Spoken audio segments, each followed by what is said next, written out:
Taking pride in Maryland's LGBTQ history, 4 years ago, Preservation Maryland received a grant to study and document historic sites related to LGBTQ life. Now, that comprehensive database, it covers close to 400 sites from Western Maryland all the way to the Eastern Shore.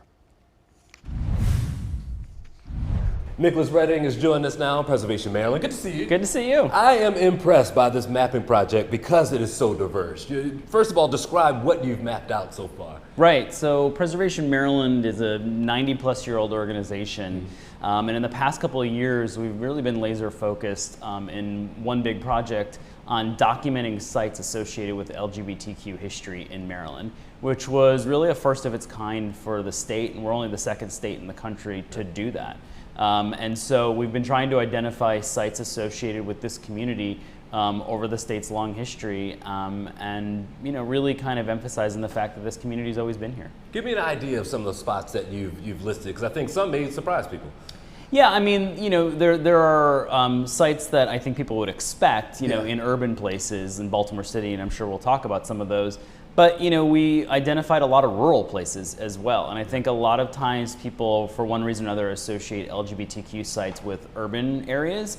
But here in Maryland, we found just as many, and some really unique and diverse ones all across the state. Like one that comes to mind is in Walkersville, Maryland, in Frederick County, kind of out a little bit. And it was there in the 1980s that a historic home was used by a family to bring in AIDS patients when they had nowhere else to go. And that was a site that was completely overlooked. Nobody really knew that it was there anymore. That story had kind of been lost, and now it's on the map. And that's an example of a place where people probably wouldn't expect to find that kind of history. And that gives you a sense too, where we're looking at LGBTQ history from the earliest period to the AIDS crisis to marriage equality. Do you feel like the history aspect is what some people lose sight of? Because I think they think maybe entertainment type feel, maybe with not as much historical significance, but there's plenty of it in the movement.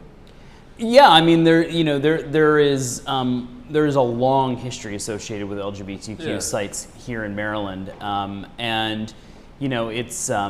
I think you're right. I think people probably associate certain sites with it, and I think what we found is that there's a broad diversity of sites as well. Everything from traditional things that you might expect, like a bar, to the site in Frederick County, to places. Like Chase Brexton, that provided some of the first AIDS services here in the city, to gender affirming care, the first transgender surgeries done at Hopkins. So there is, a big diversity of the types of resources that we identified through this project. There are going to be some folks who want to check some of these things out, and I'm curious, is this a public access thing? Can someone go through and look through and see in their town buildings that they had no idea had significance? Yeah, absolutely. So we went through a really big process of trying to identify these sites. We had a whole bunch of meetings out in the field, and had sort of best-in-class consultant work on this who had worked on a national program like this. And so you can go to presmd.org/LGBTQ, and you can get all the resources there. You can look at the maps, you can look at the full report, you can look at sort of the abridged version of that report. So there's a ton of resources there to be able to kind of see what we've identified and where the project is headed. We always see historical markers. I'm just curious, were you surprised to only be the second state to have done this? Yeah, I think that I would have expected more to have done this. There was a national study done, and then Kentucky was the first one, and Maryland was the second.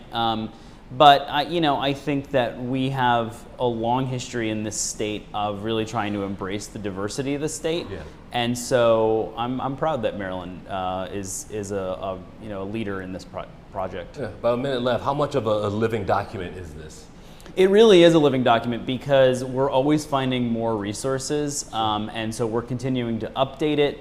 I think that one of the important things about this document is that it really suggests that this community has always been here, and it's really important that all Marylanders are able to see themselves reflected in the state's history. And so we're proud of that and proud of where this is headed, and it's important in Pride Month to recognize the history of this community and this long history here in Maryland. Cool. Nicholas Redding. Thanks so much. Good to see you, man.